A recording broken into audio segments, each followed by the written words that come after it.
Hello बच्चों, आप सब कैसे हो? अच्छे हो? ठीक है, ठीक ठाक से हो? कैसे हो? आज हम यहाँ पे पोरीफेरा फाइलम का एक वीडियो बनाने जा रहे हैं और आप सभी लोग इस वीडियो को अंत तक ज़रूर देखिएगा ताकि पता चल सके कि कौन से क्लास में कौन से एग्जाम्पल है, कौन से एग्जाम्पल का कौन से कॉमन नेम है। तो आज सबसे पहले जानते हैं कि ये पोरीफेरा है क्या। पोरीफेरा का मीनिंग सबसे पहले जानते हैं। पोरीफेरा मीन्स पोर और बियरिंग, यानी पोर मीन्स क्या? छिद्र, जिसमें छिद्र हो।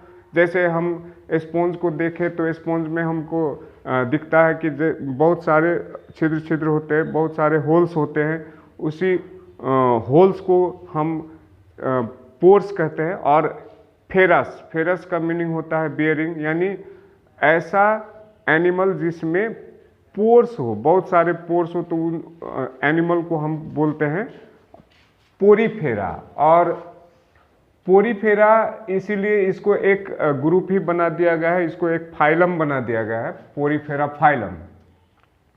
तो पोरीफेरा अगर इवोल्यूशनरी ट्रेंड के हिसाब से देखें तो ये एनिमलिया किंगडम में आता है। और एनिमलिया किंगडम है क्या? जैसे प्रोटोजोआ फाइलम।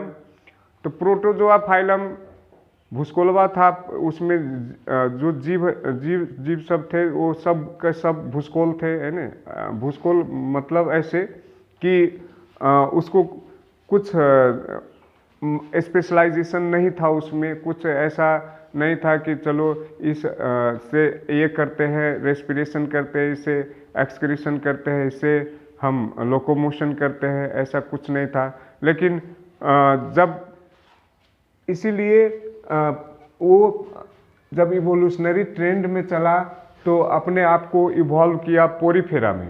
तो पोरीफेरा जब इवॉल्व हुआ तो पोरीफेरा में कुछ स्पेशलाइजेशन दिखा। स्पेशलाइजेशन क्या दिखा? चलो एक सेल नहीं, बहुत सारे सेल बनाते हैं, बहुत सारे सेल बना, लेकिन उसमें भी एक लैकनेस रही कि वो लैकनेस जैसे कि सेल सब मिले लेकिन टिश्यू का फॉर्मेशन नहीं हुआ। इसीलिए उसका जो लेवल ऑफ बॉडी ऑर्गेनाइजेशन रहा वो cellular grade of body organisation ही रह पाया, यानी टिश्यू के फॉर्मेशन में नहीं गया। इसीलिए इनके सभी सेल्स को हम कहते हैं क्या?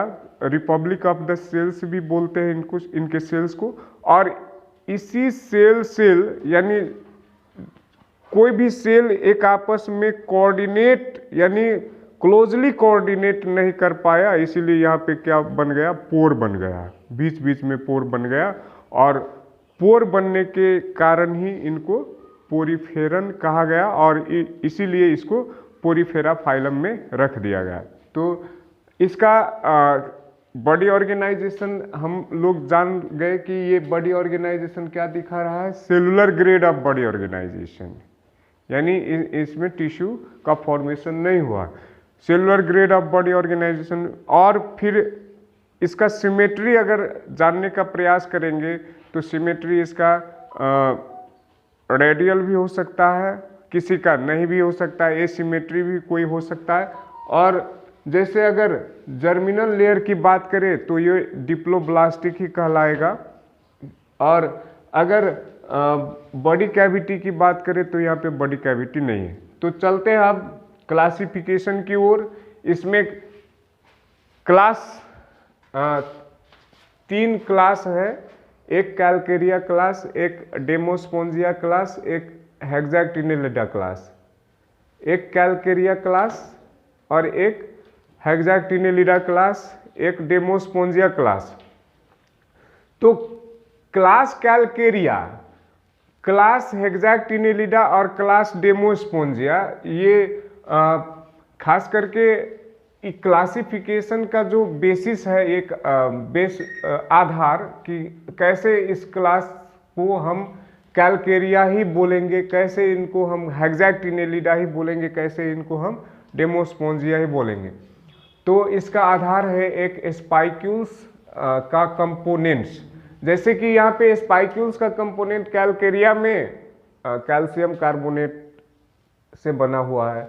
यहाँ पे हेक्साक्टिनेलिडा को अगर देखा जाए तो यहाँ पे वही स्पाइक्यूल्स जो है सो सिलिका से बना हुआ है। यहाँ पे अगर देखा जाए तो स्पाइक्यूल्स स्पॉन्जिन फाइबर से बना हुआ है।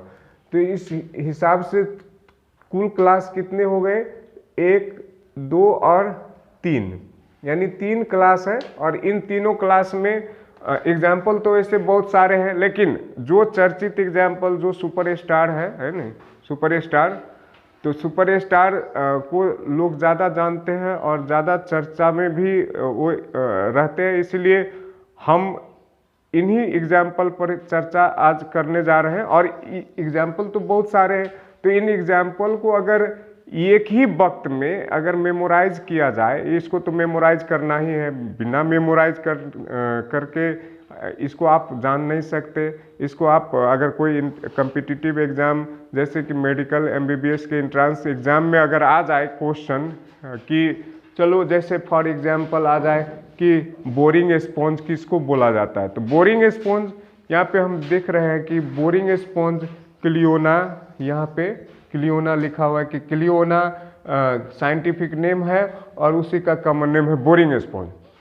अगर मान के चलिए कि एग्जाम्पल में आ जाए वेनस फ्लावर बास्केट किसको बोला जाए, वेनस फ्लावर बास्केट अगर कोई क्वेश्चन में आ जाए कि Venus flower basket is, option में हो हाइलोनेमा, ऑप्शन में हो यूप्लेक्टेला, ऑप्शन में हो कि साइकोन, तो इस तरह से अगर एग्जाम्पल क्वेश्चन का हो तो हम तभी क्वेश्चन को सॉल्व कर सकते हैं जब ये मेमोराइज हमको रहेगा।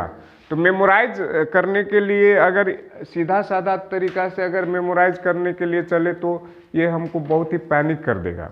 तो इसीलिए हमने एक फकरा बनाया है, फकरा जैसे कथा कहानी, किस्से कहानियाँ है ना, एक स्क्रिप्ट तैयार किया, बहुत छोटा सा स्क्रिप्ट है, ज़रूर आप लोगों को पसंद आएगा। तो स्क्रिप्ट का पहले मीनिंग जान लेते हैं कि चलिए मान के चलिए इसको हम कैलकेरिया को में इसको रख दिए का, और इसमें लुसीला ल्यूकोसोलेनिया ग्रांसिया को हमने 3 आदमी का रूप दे दिया, 3 आदमी, लुसीला नाम का एक व्यक्ति, ल्यूकोसोलेनिया नाम का एक व्यक्ति, ग्रांसिया नाम का एक व्यक्ति।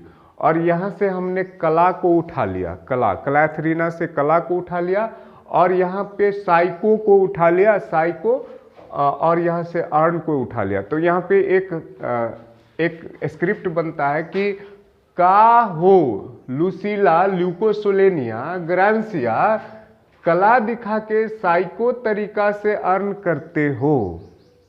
एक स्क्रिप्ट ये बन गया। और इस स्क्रिप्ट में हम फिर एक बार लुसीला ल्यूकोसोलेनिया ग्रांसिया 3 व्यक्ति हैं जो कला दिखा के साइको तरीका से अर्न कर रहा है, स्क्रिप्ट बन गया। फिर अगले क्लास की ओर हम जाते हैं। हे, यहाँ से हमने हे को उठा लिया, हेक्साक्टिनेलिडा से हे को उठा लिया, हे, यहाँ से यूप्लेक्टेला से हमने यू को उठा लिया, तो यू VF बास्केट हमने यहाँ पे बना डाला, VF बास्केट। तो जैसे कोई बोल रहा है कि हे यू अपने आप को VF बास्केट में बैठा कर, या फेरोनेमा से फिर को उठा लिया, फिर हाथों में बाउल लेकर हया का मतलब होता है लाज दिखाना, लजाना, है नहीं, हया गलास रोप से बांध कर मत दिखाओ। तो यहाँ हम डेमो को उठा लिया, डेमो। तो डेमो का मतलब होता है जैसे ये लोग हया दिखा रहा है कि अपने आप को ग्लास रोप से बांध करके, तो यह डेमो देख करके, यहाँ हम क्लियोना को एक लड़की का पात्र बना डाला, लड़की है ये क्लियोना। तो यह डेमो देख के क्लियोना बोरिंग हो रही थी, इसीलिए बोरिंग होने के चलते यू स्पोंजिया के बाथरूम में घुसी और स्पोंजिला के साथ फ्रेश होकर के बाहर निकली। फिर बाहर निकलने पर क्लियोना को लगा कि चलो सैर करना चाहिए, घूमना फिरना चाहिए। अब फ्रेश हो गए तो हिप्पो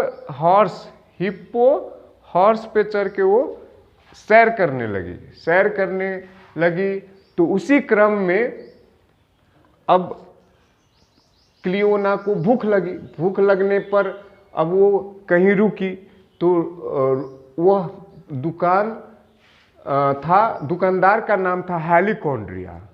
तो वो हेलिकोंड्रिया दुकानदार का एक ब्रेड शॉप था, तो यहाँ से हेलिकोंड्रिया के ब्रेड शॉप पे जाके रुकी। फिर चलीना मार्मेड ग्लव लगाई, क्योंकि कोरोना का समय है, काल कोरोना का है, इसलिए अगर कोरोना इन्फेक्शन न हो जाए, इसीलिए क्लियोना ने फिर अपने हाथ में क्या लगा ली, चलीना मरमेड ग्लव लगा ली। और फिर ब्रांडेड, देखिए ब्रांडेड और ब्रांड का नाम क्या है, हेलिकुलोना। और उस ब्रांड के फिंगर स्पून को यूज करके खाने के लिए बैठी। तो क्या खाई, तो स्पेसियो स्पोंजिया लार्जेस्ट स्पॉन्ज को खाई। तो इसलिए अगर इस तरीका से हम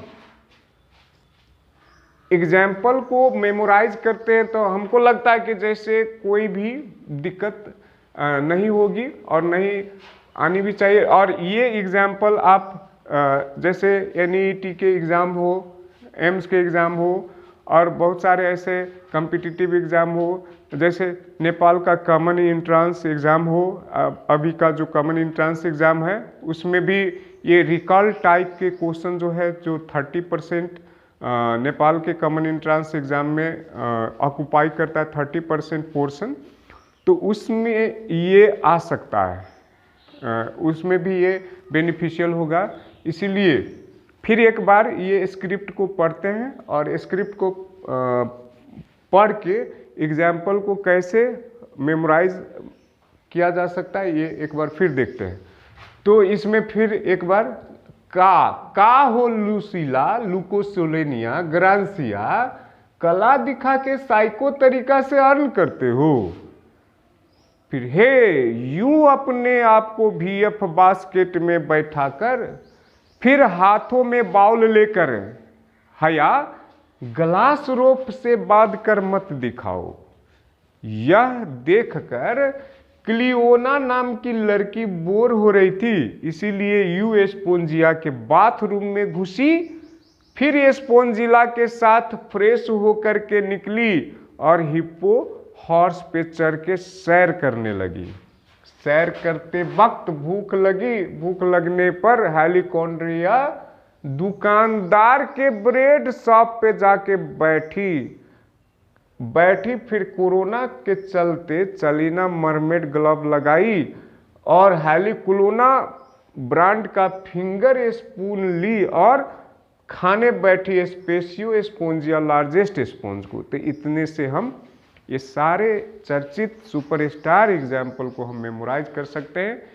और जाते जाते अभी हमने एक मिशन MBBS पेज भी बनाया है और इस वीडियो को मिशन MBBS पेज में भी हम डाल रहे हैं। और ज़रूर आप लोगों को यह मेमोराइजिंग एक ट्रिक, एक फकरा में जिसको मैं मेडिकल फकरा बोलता हूँ, है ना, मैथिली में यहाँ पे फकरा बोलते हैं।